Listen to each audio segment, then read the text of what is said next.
Saudara-saudari terkasih, apakah saudara sudah memulai hari ini dengan penuh sukacita dan punya niat untuk berbuat baik meskipun kecil? Semoga Tuhan memberkati niat baik saudara. Mari kita hidup sepenuhnya karena hidup itu sungguh menakjubkan.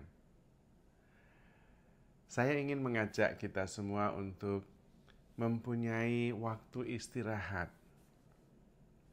Karena waktu istirahat ini penting sekali. Terutama istirahat dalam hal berpikir. Kita itu bisa berpikir sehari antara 30.000 sampai 50.000 pikiran. Dan kebanyakan pikiran itu adalah data lama. Dan seringkali kita memikirkan sesuatu dan kemudian terus-menerus tidak bisa berhenti. Apalagi kalau kita sedang punya masalah. Maka penting sekali kita berlatih supaya bisa istirahat. Bahkan juga ketika kita sedang punya banyak masalah. Karena kalau kita tidak bisa beristirahat berpikir, kita kemudian akan menjadi sulit tidur dan kemudian penyakit-penyakit yang lain akan muncul. Bisa bahkan menjadi depresi. Kalau kita tidak bisa beristirahat sejenak, mungkin nanti bisa berpikir kembali, tetapi istirahat itu penting sekali. Sebuah perumpamaan, perbandingan. Seekor keledai itu, misalnya dia maksimum muatannya 200 kilo, kalau ditambah sekilo lagi, punggung keledai itu bisa patah. Tapi kalau keledai itu diberi istirahat setengah jam, lalu dimuati lagi 200 kilo, ditambah 10 kilo lagi, nggak apa-apa. Karena dia sudah sempat beristirahat.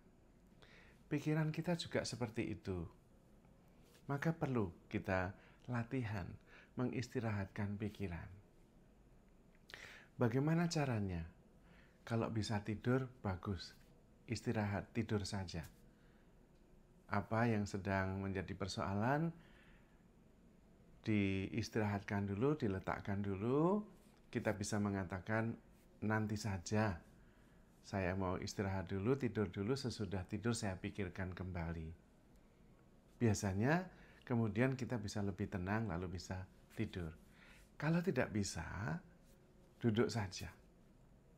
Duduk tenang, lalu tidak melakukan apa-apa, lalu kemudian mencoba sadar dan mengamati saja. Mengamati pikiran yang sedang berkecamuk. Tidak melakukan apa-apa, tidak berusaha meditasi, duduk saja. Lalu tidak melakukan apa-apa. Istirahat, lalu mengamati saja. Mengamati gerakan-gerakan pikiran, gerakan-gerakan perasaan, juga dorongan-dorongan yang meminta kita atau mendorong kita untuk melakukan sesuatu. Diamati tapi kita tidak melakukan apa-apa. Ketika kita mengamati apa yang melintas dalam pikiran, apa yang kita rasakan, kita sebetulnya pada saat itu sedang mengambil jarak terhadap pikiran sendiri. Dan pikiran yang selalu mau melakukan sesuatu, sekarang hanya diamati saja, tidak dituruti. Pada waktu itu kemudian kita bisa mengistirahatkan pikiran kita. Ternyata pada waktu itu kemudian akan muncul kesadaran bahwa pikiran tidak harus selalu dituruti. Karena pikiran itu ya datang dan pergi.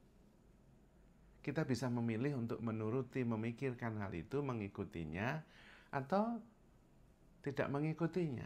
Membiarkan saja dan mengamati saja. Tidak melawan juga, tetapi hanya mengamati.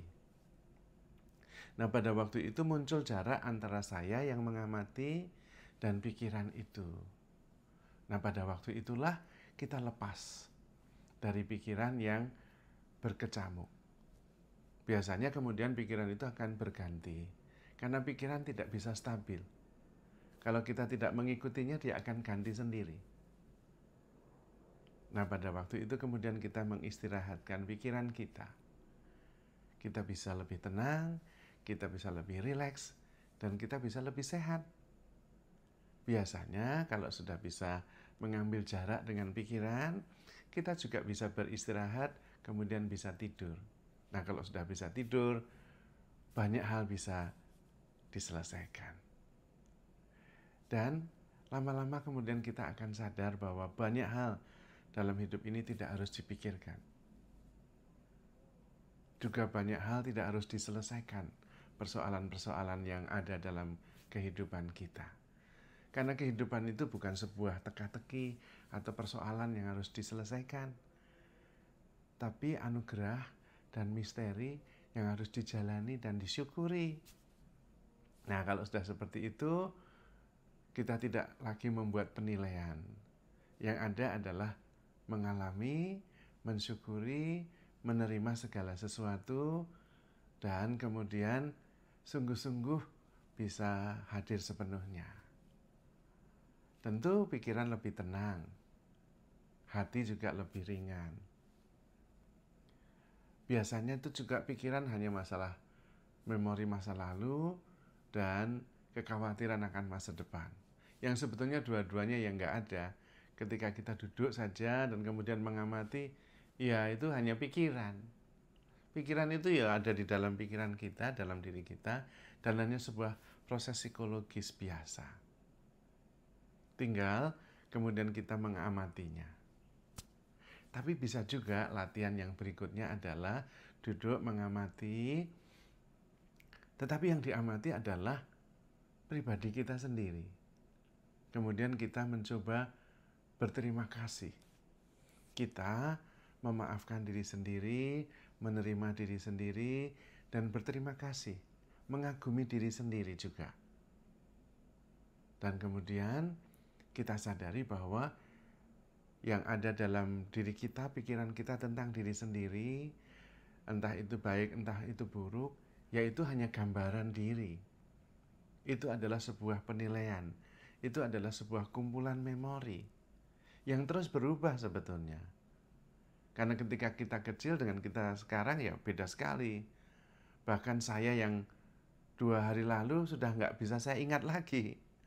Menurut penelitian sains justru setiap bulan 30 hari kulit kita itu ganti semua.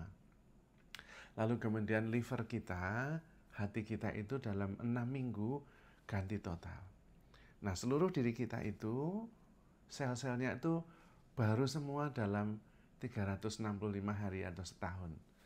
Maka sebetulnya saya edisi tahun lalu sudah nggak ada.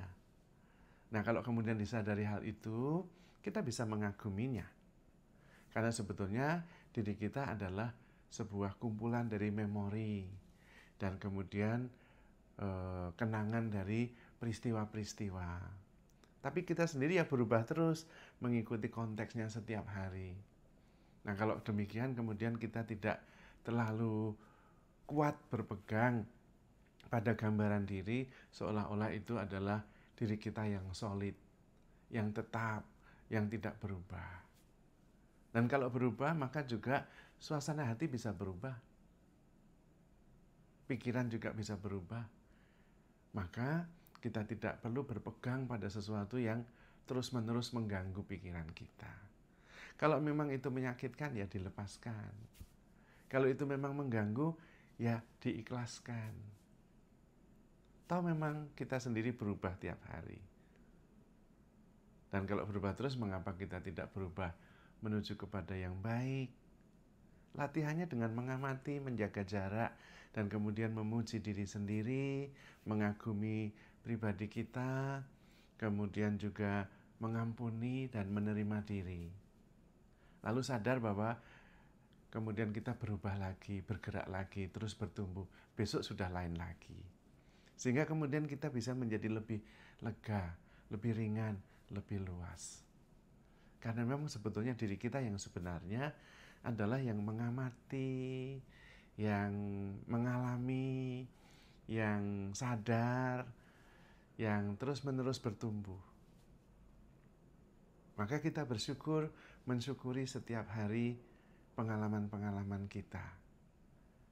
Dan kemudian mengikhlaskan saja apa yang memang sudah berlalu, yang sudah kita alami. Supaya kita menciptakan ruang baru untuk mengalami pengalaman baru besok. Dan kemudian kita bisa mengalami hari dengan kelegaan, dengan rasa syukur, dengan kesadaran. Kita kemudian bisa lebih mengasihi diri sendiri, lebih berdamai dengan diri sendiri, dan itu memancar. Berdamai juga kepada orang lain, mengasihi juga dan mengampuni, serta menerima orang lain dengan ikhlas, dengan apa adanya. Maka saudara-saudari terkasih, handle yourself with care, because you are loved.